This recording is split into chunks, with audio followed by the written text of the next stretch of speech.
Hello, good morning. I hope this you hear me and you in the world hear me. So be welcome here in University of Tel Aviv. I'm very happy to welcome you here in the second edition of the Eurovisions conference. Last year, Irving Volter challenged me to organize a conference in Lisbon about Eurovision. Since we met some years ago, 6 years ago, I think, in the other conference about Eurovision, and since then there are no conference on this linked to the contest in the same week. So Irving last year challenged me to organize this conference in my city, in Lisbon, during the Eurovision. And we organized two sessions of the conference, first in February during the Portuguese national selection, and the other one in May during the Eurovision week. I took this challenge. It was a little bit a little bit of work, of course, but I think it was a success. And this year, also Carla and Irving, Carla Figueira, I would thank you to challenge me again to do the second edition of Eurovision's conference here in Tel Aviv. So I have to think to tell, sorry, I'm so tired. So it's not just parties, all work also. So this is an effort to bring the academic reflection, not only in the university, but also outside the university, since we done last year, and this year accompanying the contest here in Tel Aviv. So thank you. This conference pretends to be a space to debate the Eurovision issues and different issues that Eurovision brings to discussion. So we decided not only to invite academic speakers, people that works in the academic stuff, but also the stakeholders that every year make this Eurovision possible. So in these 2 mornings, we will have a keynote speech from Jerusalem. Thanks a lot for coming. And the Science Slam with people from France, Netherlands, and Germany. And tomorrow we will have 2 round tables, one of them with the stakeholders of Eurovision and one of them to debate with you, the audience, the past, the present, and the future on research on Eurovision. So you can find the schedule and also the abstract books and bios on the website. We are ECHO conference, so we don't use too much paper. So you can find it in the website. You can download it, and also in the social media, you can find some information about the conference. So I'm very quick in this opening speech. I want to thank to Tal Feder for open the doors of the Tel Aviv University and work here to make this possible. And wonderful food and wonderful space and all these electronic stuff. Thank you, Tal. And also to thank to Gila Gavish from School of Social and Policy Studies of Tel Aviv University, and Professor Adriana Kamp of the Department of Sociology and Anthropology, also of the Tel Aviv University, and Shira Advir Gitzman from the Department of Communication, also of this university. And I want also to thank again to Irving for pushing me and Carla Figueira for being part of this team also. And I have to thanks to people in Lisbon that helping me to make this conference possible. First, Professor João Soeiro de Carvalho and Professor San José Corte Real and also my friend Gonçalo Oliveira that made this wonderful website for us. And the last but not least, all people that accept to be here and speak and debate their works. Thanks to Galia, Murph, Peter, and Etienne today. And tomorrow, I will thanks again to the people that will be here tomorrow. So thank you for coming, and I hope you enjoyed this 2 days conference. Thank you.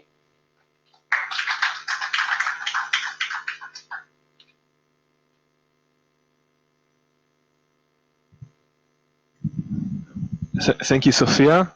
So, just as a representative of the University of Tel Aviv and on behalf of the head of the School of Social and Policy Studies and the Departments of Sociology and Anthropology and the Departments of Communication, I want to welcome you all to the University of Tel Aviv and thank you for holding this important, interesting conference here in Tel Aviv. Of course, it's only natural because the Eurovision contest is happening just 1 kilometer away from here in air distance. So, mesdames et messieurs, I want to thank, first of all, Sofia and Carla and Erwin that devoted so much work for this conference. And so, I think we'll be starting with the first session. Okay. So, we'll start the conference with our keynote speech, naturally for an Israeli scholar. And I'll be inviting soon to the stage Galia Press-Barnathan, which is a senior lecturer in the Department of International Relations at the Hebrew University in Jerusalem. Her research has dealt with issues related to regional security, cooperation, economics, and peace, and the role of popular culture in world politics, which I guess she'll be talking about in this lecture. She's the author of 2 books, Organizing the World, the US and Regional Cooperation in Asia and Europe, which was published in Routledge, and The Political Economy of Transitions to Peace, a Comparative Perspective, which was published in Pittsburgh University Press. She has published articles in various international relations journals, such as Security Studies, Journals of Peace Research, and the International Studies Review. And I understand that the talks she'll be presenting now was written with the cooperation of her PhD student, Naama Lutz, so we also will acknowledge this fact. And Galia, I invite you. Okay. Gila, of course, not Galia. Galia, okay. Okay.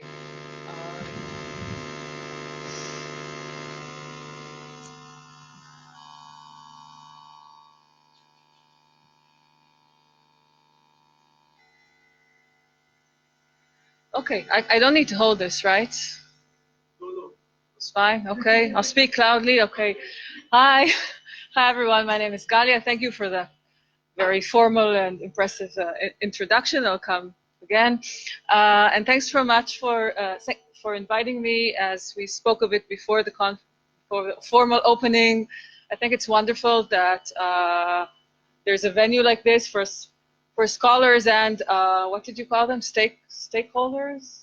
Practitioners, whatever, okay, from different perspectives to come and talk about the Eurovision, which I think is so interesting exactly because it's a focal point for so many interesting ideas and dimensions. And I'm the political science, international relations person in the room. And I hope if I become too much political science, then wave and I'll stop. Okay, so we said I'll do like 30 minutes, okay, and then we can talk. So again, I'll try to be on time. Okay, so what I wanted to do today is to present a paper that I've co-authored with my wonderful PhD student Naama Lutz, who is currently in Berlin, so she can't be here. And it's a paper we actually started contemplating on the night that Netta Barzilai won a year ago. And at the time I was already working on issues related to pop culture and world politics, and I said, oh wow, this is like too good to be true. We need to follow this, and it's really still not a complete paper because we still don't know what the punchline is.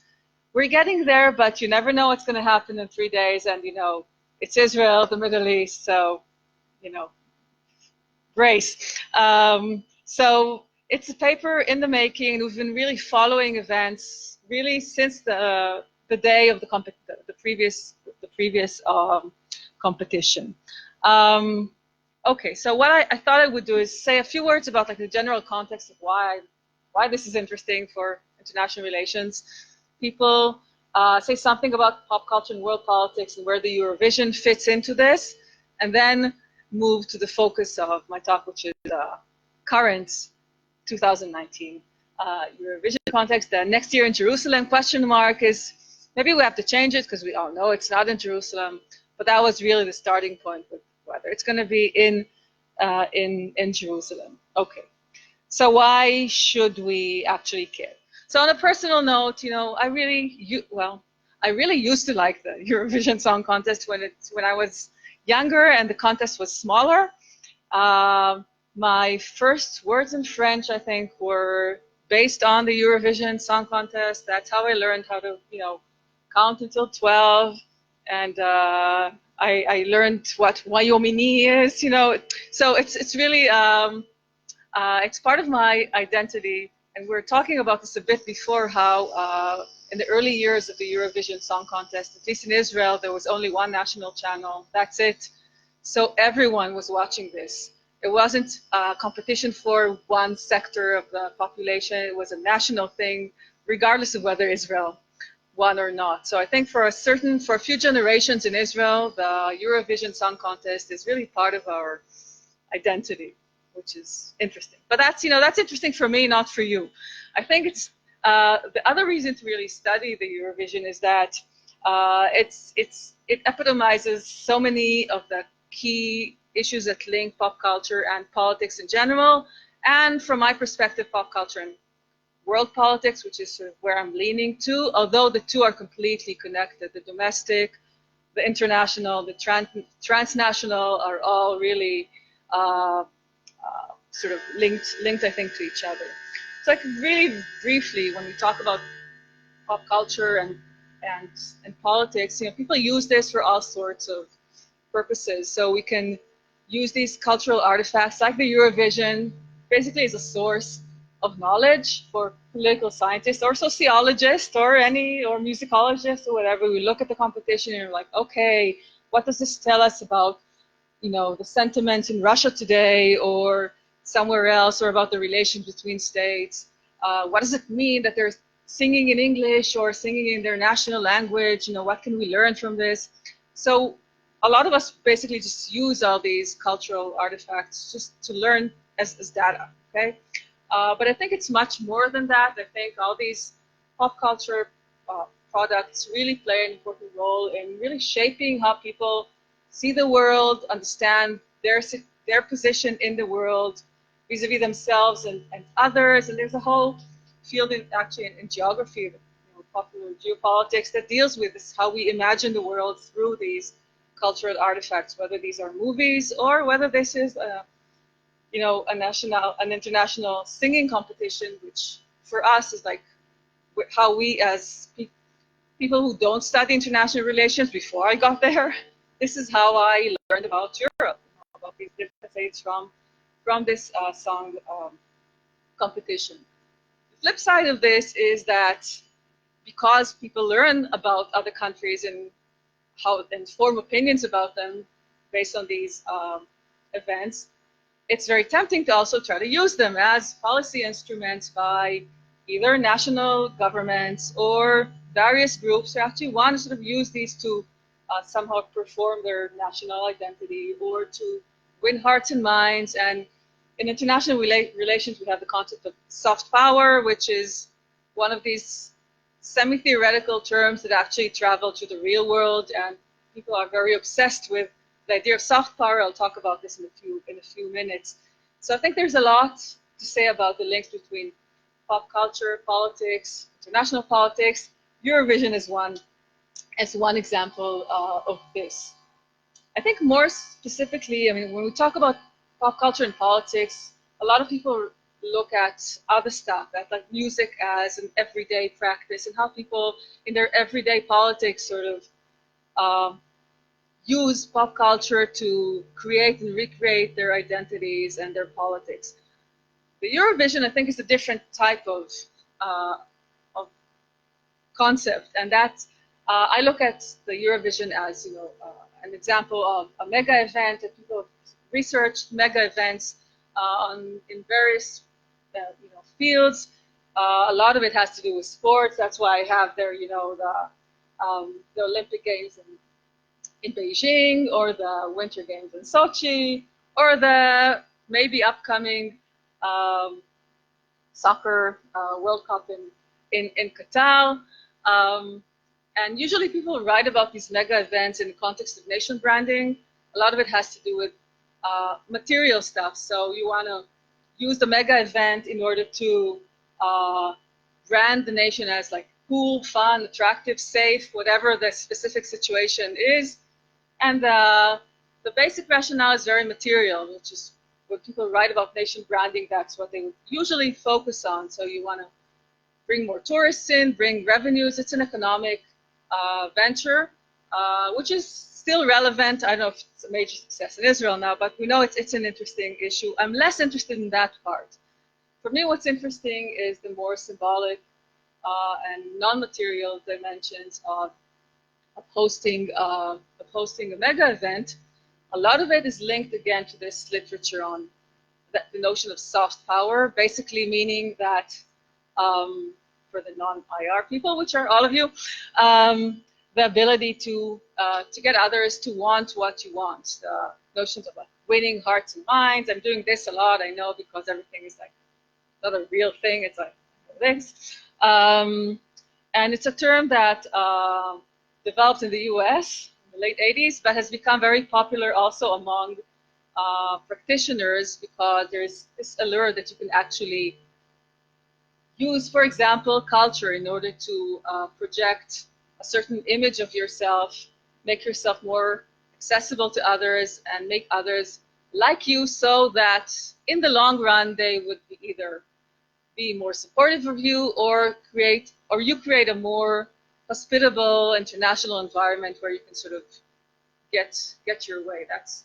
very broadly talking about soft power, and we see this a lot, of course, with mega events like the Beijing Olympics. You know, there's so much written about that, how the Chinese were using this to show how China is both really powerful, modern, magnificent, long history, longer than the West, and you know, but still there's some cool stuff there.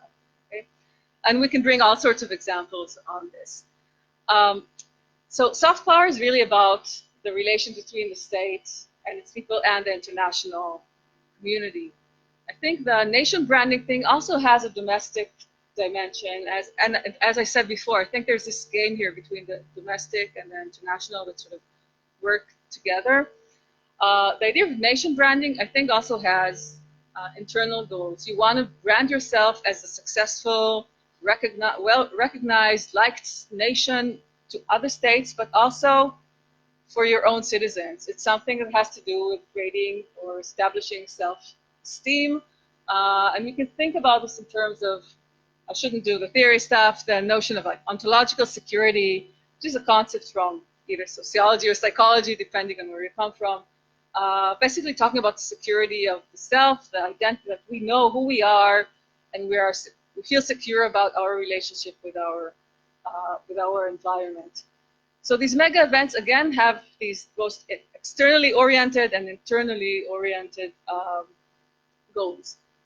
Assuming all this actually works, the flip side of this is that for the very same reasons that mega events, you know, attract a lot of attention, bring a lot of people in, can bring a lot of money in, and you use this to flag the nation and all the stuff I'm going to talk about, you can also, these mega events are also potentially very attractive for anyone who wants to criticize the state that's hosting the event. and therefore it's attractive as a target of cultural sanctions. And there's a concept of the concept of naming and shaming, which again a lot of people now are sort of working on. You get this in the potentially the mega naming and shaming if it actually works. And we've seen that, I'll talk a lot about Israel afterwards, but it's not a unique Israeli thing. We've seen that with the Winter Games in Sochi, and we've definitely seen that with China with the Olympics. And the Qatari case is really interesting because they've received so much heat just from the time that they were selected that I'm not on the cost benefit balance there. Well, it remains to be seen. Okay, but it just shows you how potentially dangerous it also is when you have all the media attention on you. Everyone wants to use it. I would say what this means is everyone understands in their gut instinct that this is very political, even though it's officially not. Okay, yeah. So as I said, the Eurovision. Okay, so officially, the Eurovision is really a strictly non-political event, and the rules are very, very clear. You're European, so that rules are very important in the EU. And you can't use on stage any political statement. You can't wave flags, right? Or you might be disqualified. So the rules are very, very clear. But at the same time, I think it's also very clear that it is a very political. It is a very political event. And I would just say a few things. Oh, yeah, I'm running. Okay, So we've seen in many instances where states actually use the contest in order to, excuse me, what we call flag the nation, basically show what the nation is, whether it had to do with, the type of song they choose, the costumes, the issue of language, yes, national language, no. When I was watching, the national language was a key thing. That was really what was so cool about the competition, that you could actually be exposed to music in different languages, and you actually listen because you're watching this, and now it's never mind. It's different. No, now it's different. I forgot it's streamed. Okay, now it's just different. Okay, so it's definitely a stage to sort of flag the nation even today. I think we can talk about that, and it's a form of branding state identity and signaling the status of the state. There has been research specifically on the Eurovision Song Contest in that respect, and we see it especially with states that have either a contested or transitionary sort of identity, really wanting to use this competition to reassert whatever identity they want to show, and usually it's a European one. So we can think about Serbia in 2007. I wanted to show that it's European, or there's work on Estonia and nation branding and how to really use the Eurovision Song Contest in a very, very sort of elaborate way to sort of brand and remake the nation. And a lot of it has to do with this idea of performing Europeanness. And Europeanness is also a contested concept. We can think about that as well. But basically this core of very liberal values, open, cosmopolitan, LGBT friendly. We sort of know what the package is when we try to think about this. Okay. So, no, I'm missing one. It's gone. Okay. Okay. Okay. The flip side of this, maybe the slide is somewhere afterwards, is that there's also very open politics, which I guess again is less interesting for me. So we have the whole stories of the voting blocks, which is there's tons of literature on that. I'm less interested in that personally. Who votes for whom? There are issues related to just politics that's out there. So Russia and Ukraine is you don't need to be a political scientist to sort of see the politics in the story. Sometimes it's in the songs themselves. Like Jamala, yeah, in 1944. So sometimes it's very out there. You don't need the flag or the sword in order to flag the nation and fight someone else. You can do it in various ways. So it's definitely political. Okay, so we agree on that. We agree on that. Okay. So what we wanted to do in this paper, and what I want to do in my next 15 minutes, is to really look at the Eurovision 2019 project. Okay, it's not an event; it's a project as a political mega event, and to tell basically 3 stories of this related to this big project. And we look at this from 3 different perspectives, which I think interact with each other in interesting ways. We look at this from the perspective of the host state, and if I go back to the title of the paper, it's about legitimacy and legitimization and delegitimization. That's a tough one. So there's a story of the host state, Israel in this case, and trying to claim legitimacy through the competition. There's a story of various critical voices, very often transnational activist networks that want to use the same context in order to voice criticism. And in the Israeli case, this is the BDS movement on the one hand, and then other ways of voicing criticism like Qatari, which I'm going to talk about in a few minutes. So there are, I think, a lot of interesting issues there about how this mega event is used or is just being an arena for contesting legitimacy. And then there's a third side that I think is less often discussed. People are very busy with like the host state, and in our case, it's the BDS competition. But the third side I think is also interesting. That's the international community, which for me is, the EBU, the European Broadcasting Union, and the national governments, the national broadcasting agencies, which are, independent, but still, I would say semi-official, semi-national. We sort of I think most people won't make the clear distinction between the state and it's not a private entity.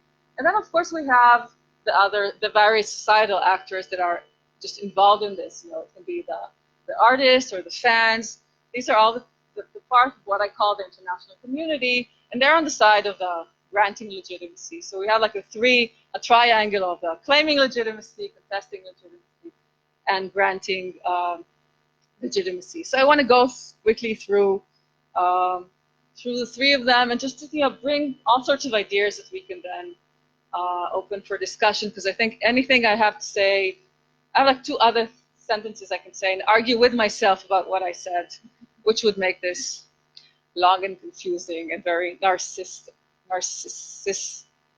Oh, that was really hard. Okay, so the first angle I want to look at is the host state, is Israel, and the idea of claiming legitimacy. So if I go back to everything I said before about the standard motivations for hosting a mega event, we see it in this case as well. You see the standard considerations about material, sort of nation branding, bringing in tourists, and the big disappointment now that not enough tourists claim, and the big debates between various people in the industry whether it's really a disappointment or there were just expectations were inflated to begin with. And I leave this to the people in the tourist industry, not for me. There are clear soft power considerations in this case, but I think what's interesting in the Israeli case is the fact that this is happening in a time when there is a clear sense in Israel. It's just the sense that there's an intensifying legitimacy challenge, that there's a real war over legitimacy. This is the language that the government uses, and quite a few societal groups really view this as Israel being under almost an existential threat in terms of its legitimacy and right to exist. And that's like the whole story of the BDS thing that either is partly real and partly, I think, again, inflated by the government itself. And this situation where you're hosting a mega event, which in any state would want to use this for like soft power purposes, is amplified by this growing sense of ontological insecurity that we're being challenged as being really part of the international community. So the victory of Netta Barzilai was really perceived this way. You see, if we went through, press reports and the reactions of politicians on their websites and their Facebook pages, and general sense of, oh wow, we can actually use this event for something. It's very, very clear that this is a political instrument. But I think what's interesting in the Israeli case is that when you actually zoom in to see what's happening there, especially in the first period after Netta Barzilai won, you see that there's no one clear story here of like the Israeli identity that is being exposed and celebrated through the Eurovision Song Contest. And this is one of the things that's so interesting about looking at the interaction around the competition. And what I want to point to here is what I see, and not just me, as two competing identities within Israel, two different narratives that sort of clashed around the Eurovision. Now, these are not new identities. They're out there. People who are working on Israeli society have noted well before me that there is one Israeli identity that sees Israel as very cosmopolitan, liberal, part of the global world, modern, and that's like the key thing.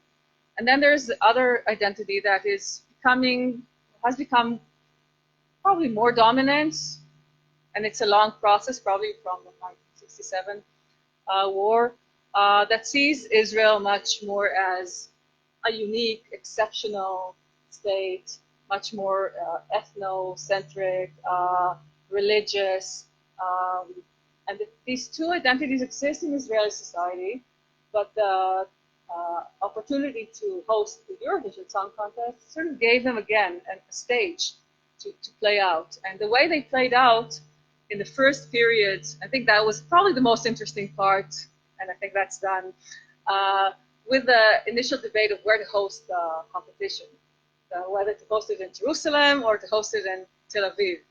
And the Tel Aviv versus Jerusalem internal debate in Israel was, a practical debate about location and, domestic politics of intercity, whatever.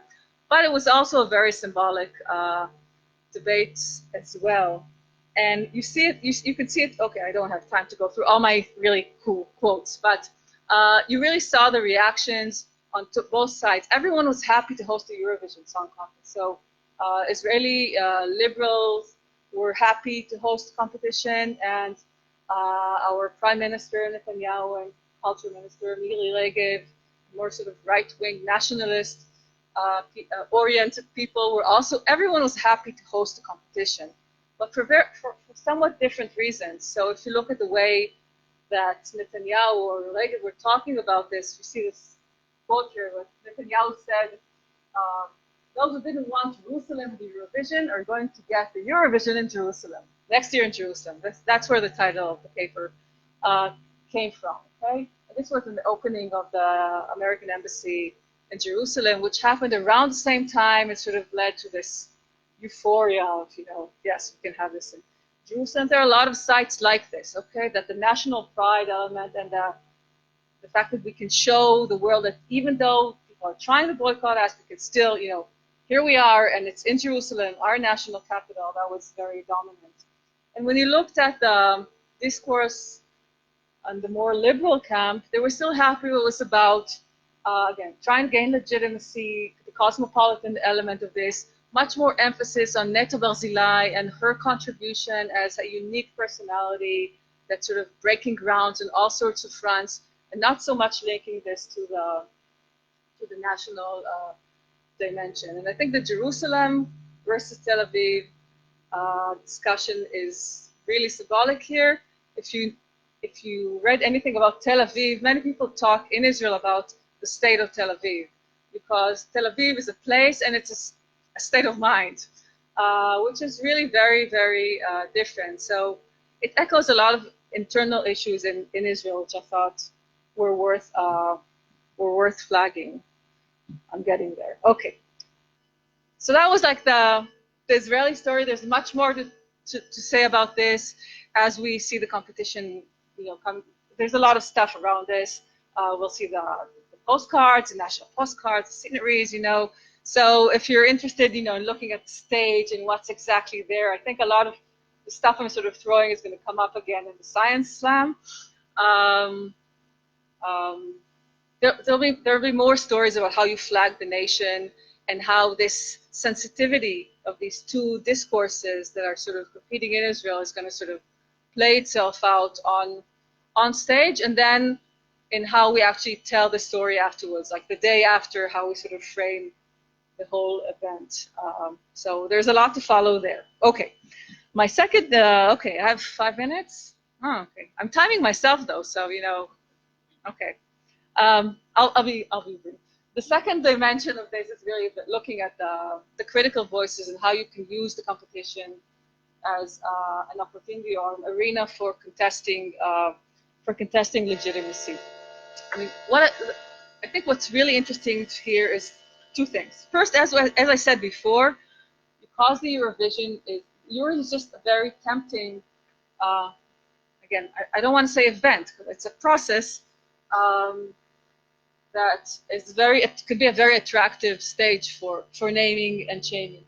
First, because of the all the media attention, social media, traditional media, the fact that, and I think that's really important, that it's not one competition. It's a year of ongoing national competitions and discussions, and then preparations, everything sort of culminating in this week. But it's a really long process. It makes it very attractive. Also, if you actually want to use this to contest the legitimacy of actually hosting this in Israel. And for me, the interesting part here is the two different versions of critical voices that you see in the context of Eurovision Song Contest. On the one hand, the BDS movement basically calling to boycott the competition. Don't come, okay? We know that didn't work. On the other hand, my symbolic thing is Hatari, the Icelandic group, which basically is obviously not pro-Israel, right? But says, no, this is a mega event. Lots of people are going to be there, are going to watch this. It's going to be streamed. So the best thing to do is actually to come. It's to criticize through engagement. To come and say what we want to say. And I assume you've seen them, heard them on the various multiple news conferences. And that's a big question that goes way beyond the Eurovision Song Contest about how you use cultural events in order to discuss, debate, contest, criticize politics. So that really sort of echoes much bigger questions. I won't get too much into this because I don't have time, because I timed myself wrongly. But we know that basically most of what the BDS activities included had until now, we still have a few days, a rather limited success working through civil society and targeting both the public that's actually participating in this whole thing, the individual artists, at times the national or semi-national, the national broadcasting agencies. We've seen the campaigns in like Ireland, for example, where there's a lot of pressure on the RT not to participate in Israel. For the Portuguese crowd, okay, Roger Waters, as always, was active sending letters to individual artists, not calling them not to perform in Israel. There's a really extended campaign online discussing the Eurovision as an art-washing apartheid thing. And at the national level, a lot of individual artists were under a lot of pressure, like the French singer Bilal, who was criticized from all sorts of directions. So there's a lot of work done here, but up to now, I think this is pretty much not successful. I mean, no state actually ended up boycotting the competition for these reasons anyway. And I think as Israelis, we're very sensitive to this, so we We look at everything that's being said everywhere about this, and I suspect that we are probably sort of taking this out of proportion because we're so sensitive about this. But you can tell me, because that's why I wanted to hear you. Okay. The flip side, as I said, is the Hatari group. So they're doing the industrial BDSM thing. I still don't really understand what that means. But I think they're a really interesting group to look at, because what they're saying is, okay, we can come here, we want to talk to you, and we want to tell you in your face, we're against the occupation. And I think more people are hearing them than the ones who are basically not here and calling people not to come. They have a lot of beautiful quotes. The song is sort of, actually like metal, so that's not bad. An interesting sort of twist there, a small story. I'm running over time, but until you do this to me, then they're not going to see whoever. Oh, where am I looking at? Okay. Like an interesting story here, I think, is that there was they were interviewed a few days ago, and one of the guys on the band said something about, well, if they win, they want to create this, and he wanted to say a BDSM community in the region, something like that. But he got mixed up and he said BDS, and then his friend said, no, you mean BDSM, and that's like a really different thing. But just because it sounds so similar, and in Israel we're so hypersensitive to this BDS words, the initial sort of interpretation of reporters was, oh, and the Hatari group insinuated that, they were thinking about BDS, and then only a day afterwards they said, well, they got mixed up. They really didn't mean that. They meant BDSM, which is probably not better, but very, very different, sort of less political. So, okay, I have more to say about them, but I'll stop. I'll just say that as we're in this week, we see a lot of stuff happening in Israel in terms of how you actually contest legitimacy while being part of the thing, right?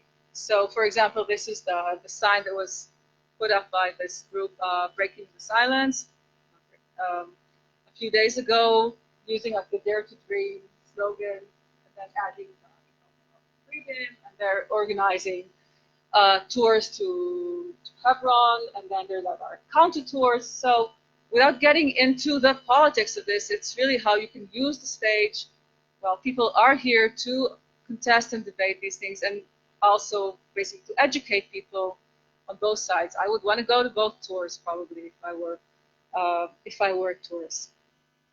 Finally, and I'll do that really fast, there's the international community side of the story, the EBU, the national governments, the ones that are granting legitimacy. I'll just say probably just 2 words on this. First, again, the first slide here is from this memo that the EBU issued in January this year, expecting that all various national agencies are going to encounter pressures to boycott and do all sorts of things. And that's the mantra that everyone keeps repeating, right? That the Eurovision Song Contest is a long-running, non-political entertainment event which is designed to bring audiences and countries together. To this end, the EBU and the host broadcasters take all necessary steps to safeguard the non-political character of the event, throughout the organization of the competition. So in a way, the EBU is like I call them like the order keeper, the ones that are supposed to keep this clean and non-political. They've done this vis-a-vis Israel in terms of, from the beginning, signaling that Jerusalem is just too political a place to have the competition, and vis-a-vis the participating states. I think it's very convenient for national governments to have the EBU umbrella because none of them really wants to deal with this. No national broadcasting agency really wants to get into this politics of this because it's messy. It touches upon all sorts of problematic and very sensitive issues in European politics. Anti-Semitism comes in, international politics. No one wants this, and having like the EBU umbrella, I think, is very, very convenient. To conclude, though, I have to say that obviously this statement is a political statement. That once you claimed that you want to depoliticize the Eurovision Song Contest, and therefore you have it anywhere, and you might have it in Russia next year, okay? That's in itself a political act, because you're saying something about politics. So this is all political. It's all about politics, and I'll just stop there. And there's some stuff that might still happen, but hopefully it'll be boring, and we'll just have the song contest, and Kobe Marimi will do well and take us home. Probably not, but I love the song. I really think he's great. That's it. Thank you so much. Sorry, I sort of ran over my time a bit. So I want to thank Galia Press-Barnathan for this fascinating lecture. She did very good document of the surface, really laid out the ground for so many issues that are generally regarding Eurovision, and especially now in Israel. I will open the floor for discussion, for questions from the crowd, so please stay here. Okay. And so, let me see. Sure, is it okay for? Sure. My name is Peter. I'm from Berlin.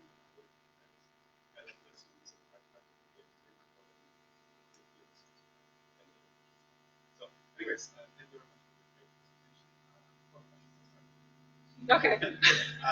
What is? I'm good with questions, not with answers. Yeah. Okay. One is about you started by saying Eurovision is part of the capital construction. There is any more about that. And this is sense of belonging to Europe. What's at stake for Israeli identities in Eurovision. Second question is, so if you say that so compared to sports events, Eurovision sports events, both the mega events, the difference was being a little bit of very specific aesthetics of music and so I'm wondering if you say a little bit more about specific aesthetics of Eurovision. Does any contribution of Eurovision works as an instrument for soft power as long as it is successful? Or would you make differences and say, well, after such a rich and contradictory symbiotic text that not any song can use can be used as an instrument for soft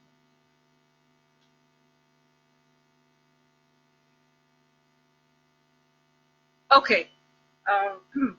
Okay. I'm thinking out loud. Okay, that's it. Okay.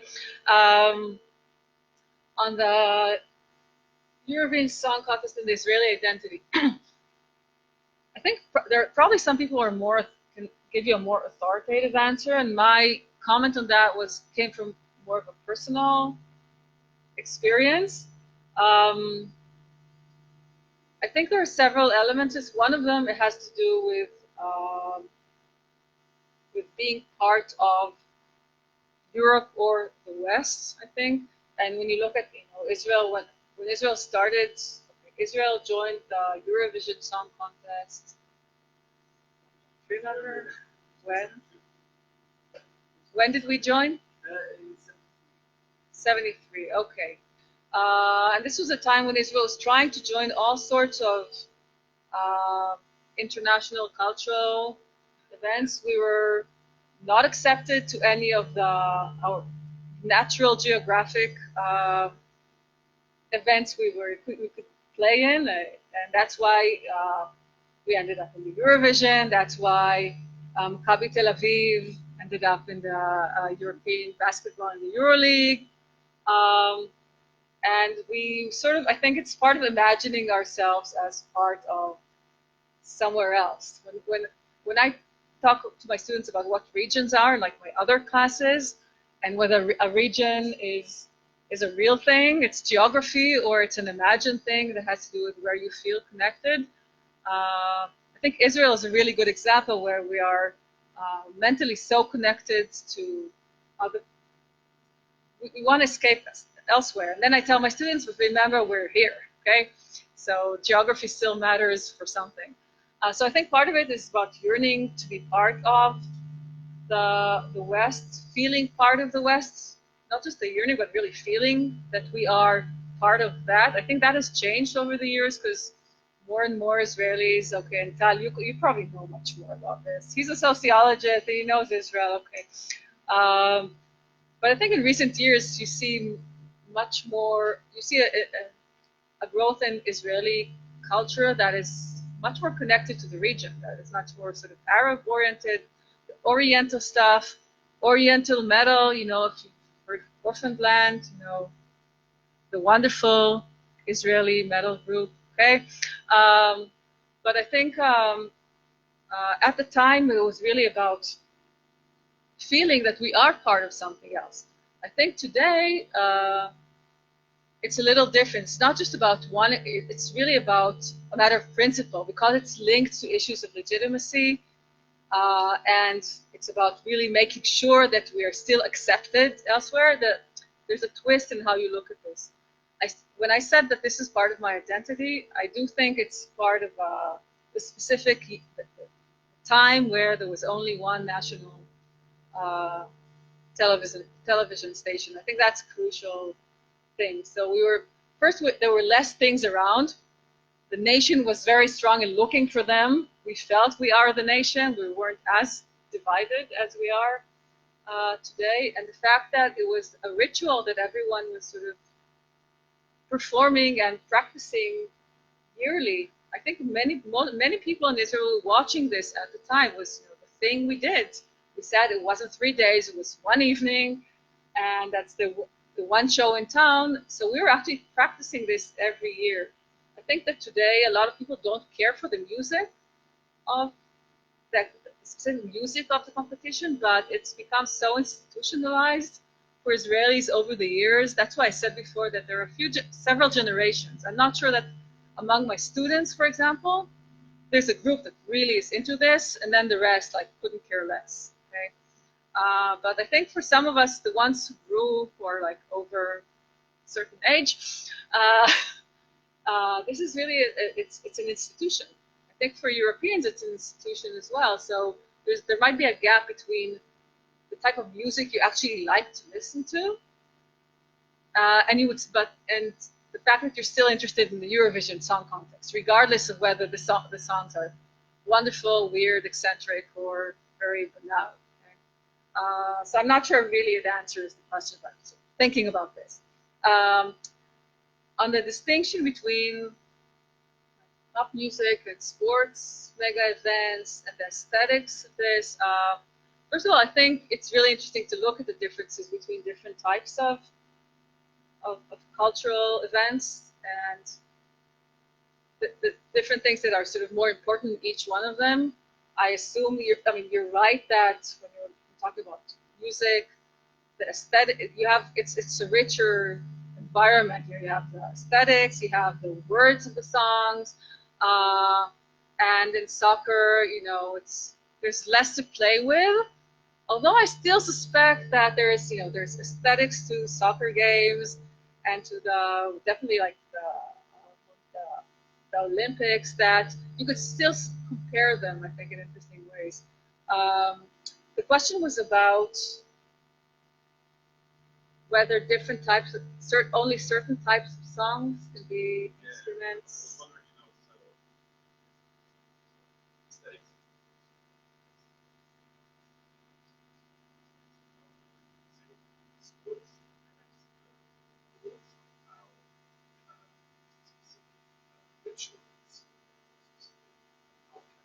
Sports support national identity.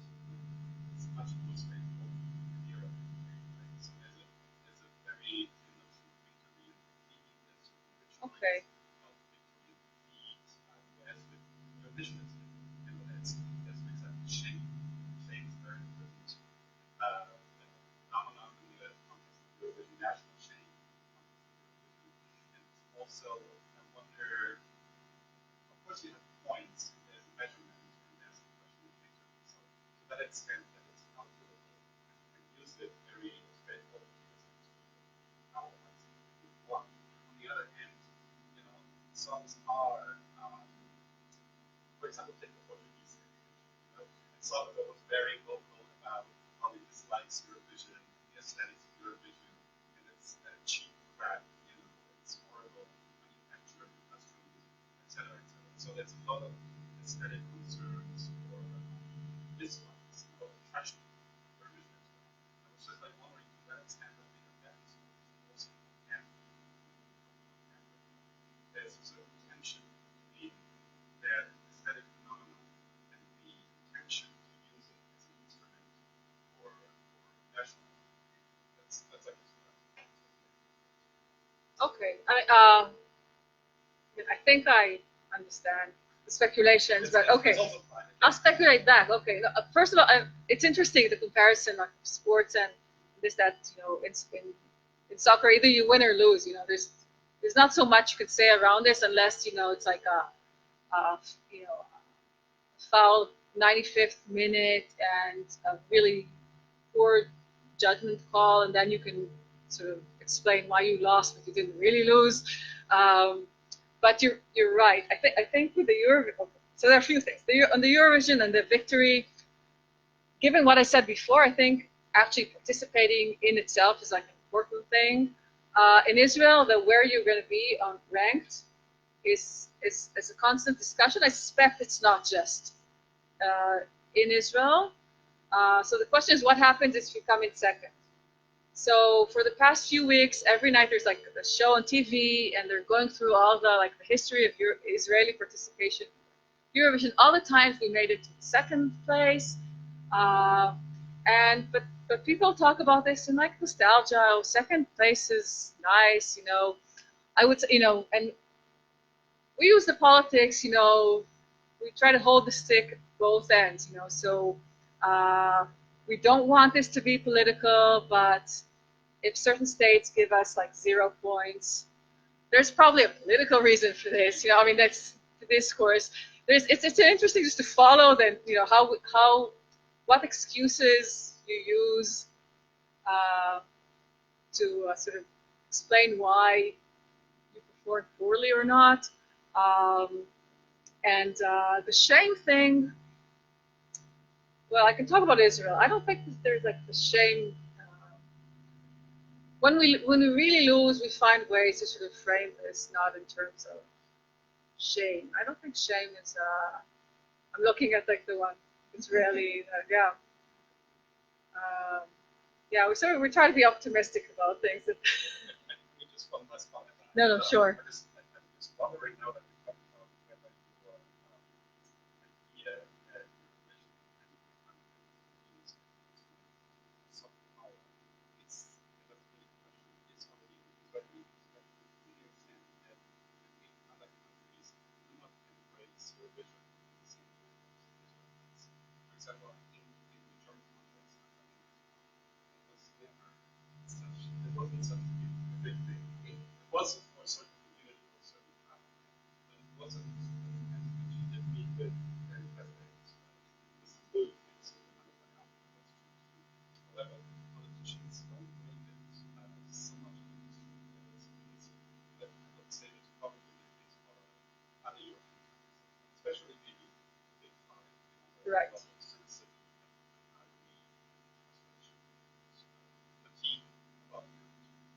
Okay, so I have 2 quick answers for this. Okay, now I think I'm more to the point now. First, I think it sort of reflects on what I said before, that the sensitivity to this issue of using this as a soft power instrument is naturally, I think, more apparent in states that feel that they have like a soft power deficit, or there's like an identity issue. I suspect in smaller, I don't know what was the reaction in Portugal after you won. I think for smaller states, for states who want to be part of Europe, this becomes more of an issue than for the established, the establishers, the founders of the competition. But I also think, following what you said before about the trash sort of discourse of the Eurovision, that there's a lot of self-delusion here, that we use it because it's here, and we make a big thing out of this. And obviously, not everyone really thinks this is serious or even good or want to watch this. But I think that's true about all these soft power. A lot of the soft power discourse and has an element of self-delusion, delusion. Okay, I suspect. Okay, because we want to believe that it actually works. It might work for a certain crowd. It's interesting to see if people who come to Israel for the first time and would not have come otherwise will go home with sort of a different perception, maybe not love Israel, but understand that things are a little complicated. It's not that nothing is black and white. That's an important sort of message. But I think sometimes we tend to sort of there's like overkill in terms of this. There was, yesterday there was an article in Haaretz by Shani Littman. I wonder if it's in the English version as well. It's called the Land of Milk and Honey, so it's Land of Milk and Trash. And it's about how they were looking at, there are all sorts of satirical things that Khan has, there's like this, the Israeli Broadcasting Association has put out these, this like humorous satire, like this musical of Eurovision. There was a big debate whether people actually understood the black humor and the satire in it. But she's, in this article, she shows that everything, the whole story of the Eurovision, which is basically trash, is turned into a question about Zionism, whether you're pro-Zionism or anti-Zionism, and everything is sort of like it's the Eurovision on steroids with like on a national level this week. Okay, I really think we need to put this in perspective. I think 2 weeks from now we're going to be busy with other stuff. Remind you, a week ago we weren't sure that the Eurovision is actually going to happen. So so we're in a very specific point in time where there's like this major hype, but we need to sort of step back also and put this in proportion. But we are probably much more sensitive about this than Germany or France.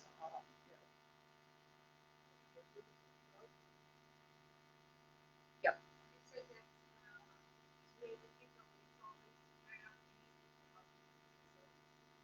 No, actually, we're very pessimistic. That was, that was, it was misplaced, yeah.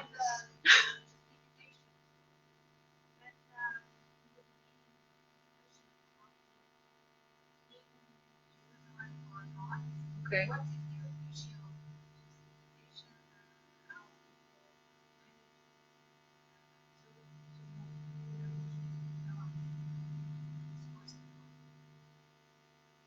Okay, I mean that actually is a very good question about. Okay, we're not optimistic. I think most of the time we were last year with Toy.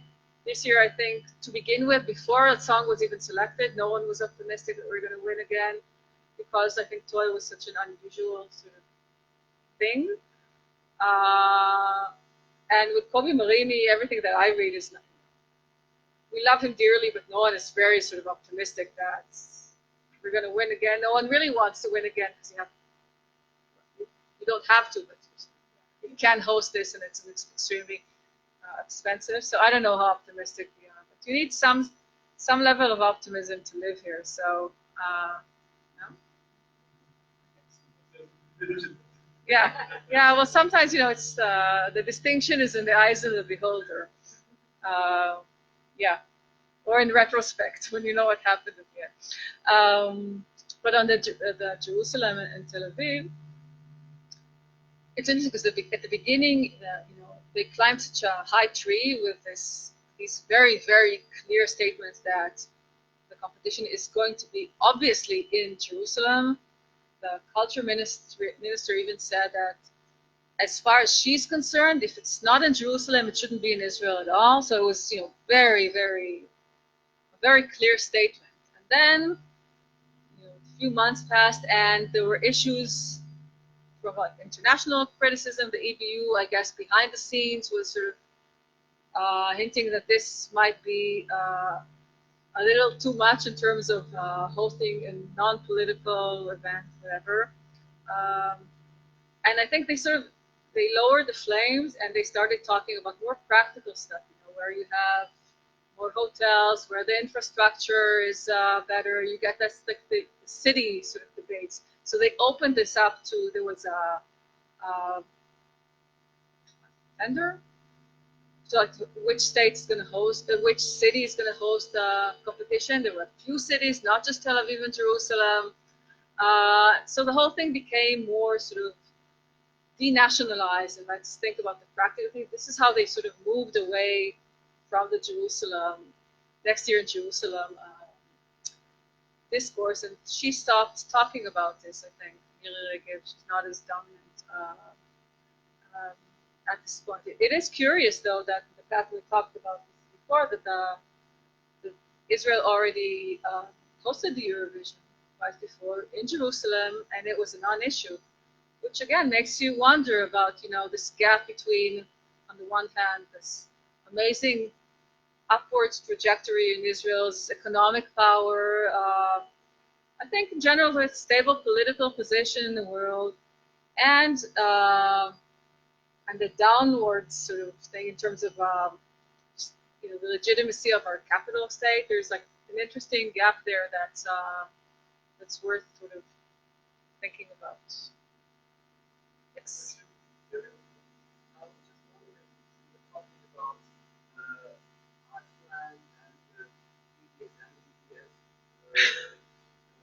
thing, but was the songs itself being BDSM and having this masked servant installation perceived as what's the problem? Actually, I don't know. Did they talk about that? Did someone make this? No, I wonder if it was in the media somehow like that. You know what? I didn't see this interpretation, although it's, you know, it's a curious one. And in a way, you know, these performances, at the end of the day, that's true about, you know, art and politics in general, that there's the message that the artist wants to bring, but then there is the message that the audience receives, which may be the same, may be completely different. And once it's out there, even if it's not, you know, so it's interesting to see how people will talk about this. I did not see this specific interpretation. I should look for it, though. It's sort of intuitive that someone would say that. You're right.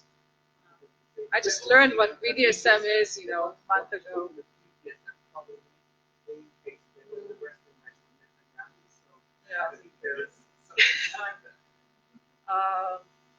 Yeah, well, I was waiting for the Glima, you know, thing, but that's probably not going to happen unless you pick it up. And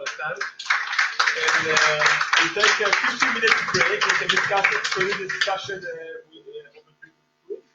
Together, I think at 11:45 for the science lab. So thank you again. And you're ready.